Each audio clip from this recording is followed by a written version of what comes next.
If you need an hour of self-negotiation just to start working, that is not laziness. That is a broken workflow.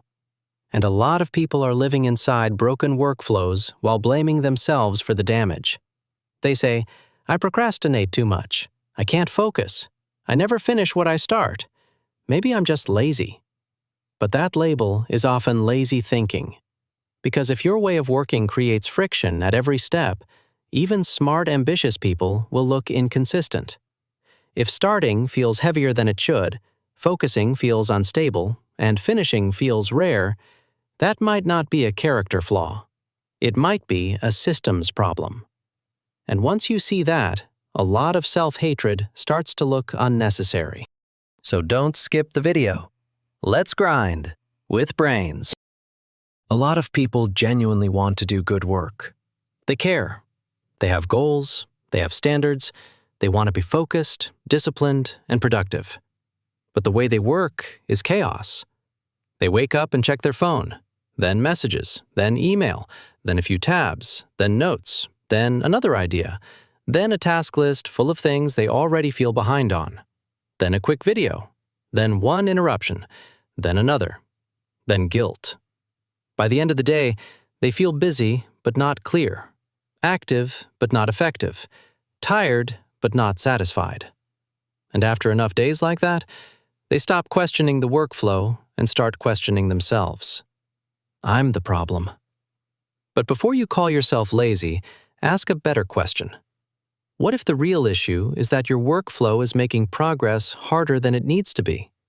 Because laziness is often overdiagnosed. Friction is underestimated. Most people do not have a motivation problem first. They have a design problem. A broken workflow does three things extremely well. It makes it hard to start. It makes it easy to get distracted. And it makes it unclear what done even means. So now, ordinary work feels heavier than it should. And when everything feels heavier than it should, people do what people always do. They moralize the struggle. They turn friction into identity. They experience a bad system and call themselves weak. That is the trap. So let's make this practical. Here are 5 signs you might not be lazy. Your workflow might just be broken. Sign number 1. You rely on motivation to start. If your system only works when you feel inspired, it is not a system. It is a gamble. A lot of people sit down to work with tasks that are way too vague. Work on the business. Study. Be productive. Make progress. That sounds responsible, but your brain cannot act on vagueness. So the task feels heavy before you even begin. There is no clean entry point, no obvious first move, no defined next action. And when the brain sees something unclear and heavy, it starts looking for relief. Check your phone, clean your desk, open another tab, rearrange the plan. Tell yourself you will start in 10 minutes. That does not automatically mean you are lazy. A lot of the time, it means the startup friction is too high. The fix is simple. Make the first step stupidly clear. Not work on the video. Open the document. Write 3 bad bullet points. Draft the first sentence. Messy is fine. Clarity matters more than intensity. The easier it is to begin, the less you need motivation. Sign number 2. Everything feels equally important. This is what happens when your task list becomes a storage unit instead of a decision system. You throw everything into one place. Deep work, admin, ideas, errands, little tasks, big tasks, important work, fake work that only feels important. Now your brain sees all of it at once. And instead of clarity, you get low-grade anxiety. Because when everything matters, nothing stands out. So you do what most people do. You either pick the easiest task, bounce between random tasks, or freeze completely. From the outside, that can look like laziness, but a lot of the time, it is just decision overload. A messy list does not create direction, it creates drag. A better workflow makes priorities visible. Not 12 priorities, real priorities. One main thing. Maybe 1 or 2 secondary things. That is enough. You do not need a longer list, you need a clearer target. Sign number 3. You switch contexts all day. This one is dangerous because it feels like productivity. You answer a message, then check email, then open a document, then remember something else, then search something quickly, then tweak a small thing, then respond to another notification, then come back, then switch again. It feels active. It feels full. Sometimes it even feels impressive. But context switching quietly destroys momentum. Every time you jump, your brain has to reload, and that reload cost adds up. By the time you finally try to focus on something important, your attention is already fragmented. Then you struggle to go deep and conclude that you lack discipline. But maybe you do not lack discipline. Maybe your workflow has trained your brain to stay shallow. That is different. A smarter workflow groups similar work together. Admin with admin, messages with messages, creative work with creative work. Deep work protected from reactive work. Because constant switching can make you feel productive while producing very little that actually matters. Sign number 4. You capture too much and execute too little. This is a big one. Modern productivity culture makes collecting feel productive. You save posts, bookmark tools, take notes, build systems, organize folders, watch more content, refine templates, plan the week, optimize the setup. And some of that is useful. But there is a trap here. A workflow is broken when it rewards collecting more than finishing. Input starts to replace output. Planning starts to replace execution. Learning starts to replace shipping. And because those activities feel smart, it becomes easy to confuse preparation with progress. So now you know a lot. You have saved a lot. You have organized a lot. You have consumed a lot. But your actual output stays low. That does not always mean you are lazy. Sometimes it means your workflow has become a very polished form of avoidance. A better system forces conversion. What is this note for? What is this research for? What am I making from this?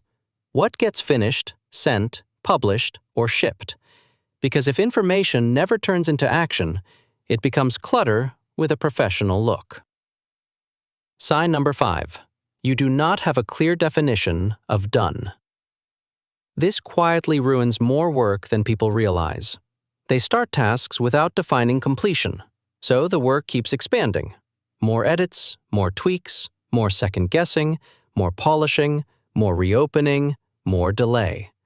Eventually, they feel like the kind of person who never finishes anything. But unfinished work is often not a motivation problem. It is a clarity problem. If done is undefined, your brain stays stuck in an open loop. And open loops are exhausting. So before you start, define the finish line. What does complete mean here? Not perfect, complete. What is the minimum successful version? What has to be true for this task to count? The clearer the finish line, the easier it is to move toward it. So if we zoom out, here is what a broken workflow actually does. It makes starting too heavy. It makes priorities too blurry. It breaks focus through constant switching. It rewards input over output. And it keeps work emotionally open by never defining done. Now, put all of that together. Of course you feel inconsistent. Of course work feels harder than it should. Of course you start doubting yourself. Anyone would struggle inside that. And this is where people make the wrong conclusion. They experience friction and call it laziness. They experience overload and call it lack of discipline. They experience bad design and turn it into self-judgment. That is the mistake. So how do you fix it? Not by shaming yourself harder, not by waiting for motivation, not by downloading another productivity app and hoping this one saves you. You fix it by redesigning the workflow. Here is a simple 4-step reset. First, reduce friction. Ask yourself what makes starting harder than necessary. Then remove it. Make the task smaller. Prepare the workspace. Decide the first move in advance. Lower the activation energy. The goal is simple. Make beginning obvious. Second, make priorities visible. Choose the main thing before the day begins. Not 5 main things, 1. If needed, add 1 or 2 secondary tasks, but stop building giant lists that create guilt instead of direction. Third, protect focus blocks. Do not mix deep work with reactive work. Messages, admin, and shallow tasks should not sit on top of your best attention. Give important work a protected window.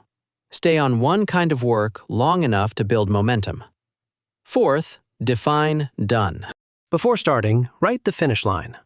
What exactly needs to happen for this to count as complete? That one habit can save you from endless adjustment, unnecessary perfectionism, and half-finished work. So no, not every case is laziness. Sometimes you are trying to operate inside a workflow that creates resistance at every step. And if that is true, the answer is not more shame. It is better design. Fix the workflow, and you might fix the version of yourself you thought was the problem. Before you call yourself lazy, look closely at the system you are asking your brain to survive in. Because working harder inside a broken workflow usually does not create better results. It just creates louder frustration. Work smarter is not a cliché when your system is the thing breaking you. If this made you rethink the way you work, subscribe. This channel is about sharper systems, better execution, and building a brain-first approach to progress. No fake hustle, no empty motivation, just better ways to work.